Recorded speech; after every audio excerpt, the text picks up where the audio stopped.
I first want to talk about Biden's controversial 1994 crime bill and the role it has played in the current struggles of the black family and struggles in black neighborhoods. Well, you talk about the crack cocaine epidemic, and you want to talk about certain sentencing disparities where we saw people that had skin color that looked like ours receive, we call them football sentences, double digit sentences for the sale of crack cocaine, while white counterparts were receiving probation. Also, the 94 crime bill impacted us harshly with the three strikes you're out rule, meaning that if you had two prior convictions and you were convicted of something else related or non-related, then you could get life without the possibility of parole. And so we have seen America, the 4 years while Trump was in office, fight about family separation at the border. And I don't think that we've taken into consideration all of the family separation that has happened within our borders due to that 94 crime bill. So we were talking about the mass incarceration of black Americans, and I think that has pushed us over into this epidemic where we are seeing so many households with fatherless children. Can you also speak about the missing income? A lot of times we don't touch on that aspect in regards to when you do some time, right? It really, for the most part, it lowers your ability to earn and also the impact of that missing income on the family.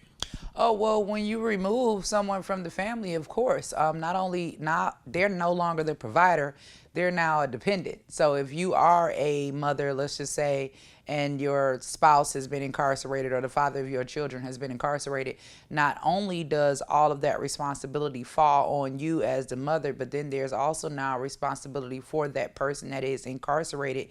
And unfortunately, in America, the laws just don't work out best for us. Even if there is a man who has gone to prison, and let's just say he had a child support order established before he went, that child support is still building up. So oftentimes we'll see a young man that's been sitting in prison for 10 or 12 years get out, want to get his life together. Well, guess what? He's $40,000, $50,000 in debt when it comes to child support. So it's incarceration, and there are some people that need to be incarcerated. But then you look on the flip side, and we talk about the 94 crime bill, the mass incarceration of black Americans, and we understand that mass incarceration has not only impacted us through separating our families, but income, just like you said, there is a loss of income, and that person, instead of being a provider, has now become a dependent. Can we really have prison reform in America if the economy is so dependent on the profits from the prison industrial complex? I think that you've made a very true statement, but I do believe that there can be reform in our criminal justice system. And I say that because I've seen it happen. My own personal story of being incarcerated and giving birth to my daughter while chained to a bed with the sheriff watching. We now see that President Trump, when he was in office, he made it illegal for them to chain women to the bed while they were giving birth in prison. Also, sentencing reductions and sentencing modifications we see taking place. With the First Step Act, we've seen the release of up to nearly 20,000 people from the federal prison that have now come home. So yes, we can reform it.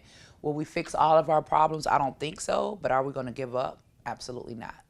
All right. Can you explain more what the First Step Act is?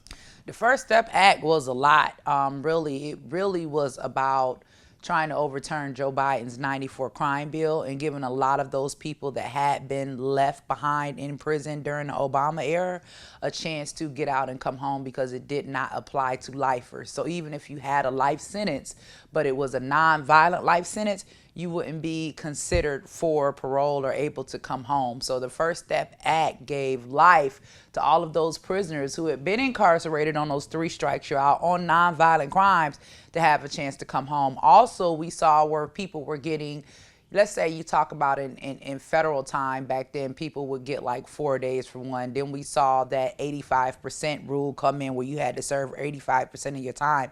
Well, he went back and overturned that as well. So we saw a lot of people that were supposed to serve many more years have a chance to come home. So the First Step Act was the first step to trying to reform our system and giving people that had been in prison for long periods of time a second chance to come home. You spoke about the experience of being chained while having being given birth, right?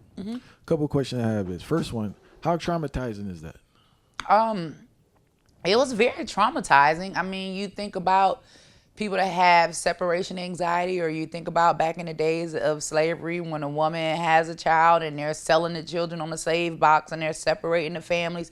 I mean, we're in America where people won't even separate a puppy from a dog before 6 weeks. So we're talking about a newborn baby, not even 24 hours old, being separated from his mother because of incarceration. And this was for a nonviolent crime. So I think I'm still a little bit traumatized. So what's the process like? If you're pregnant while incarcerated and you have the baby, does the baby stay with you or do they remove the baby? Well, the baby can't stay with you because the baby can't go to prison. I mean, it's just, that's what I'm saying about this whole thing about our community being so riled up about family separation at the border. Anybody in America, you commit a crime, you go to jail, your kid's not going to jail with you, okay? Even if you run a stop sign and they decide they want to pull you over and take you to jail, your child is not going to jail with you. So it is American law that if you are arrested, you're going to be separated from your family. So what we've done in America is taken our laws and bent it for people breaking laws at the border while we've overlooked the trauma in our own communities. Well, I'm not trying to press too long, but I just want to know, like, does the child go with a family member or they go to the state? It kind of depends if you have family. In my situation, I did. My mother was there, and my baby was given to my mother. But there was another woman who actually went into labor with me around the same time who did not have family, and her baby is a ward of the state. And when they go to the state, do they tell you where the baby's going, or is kind of like you don't know? Unfortunately for me, I haven't experienced that problem, but I'm believing that they don't know for the safety of the child.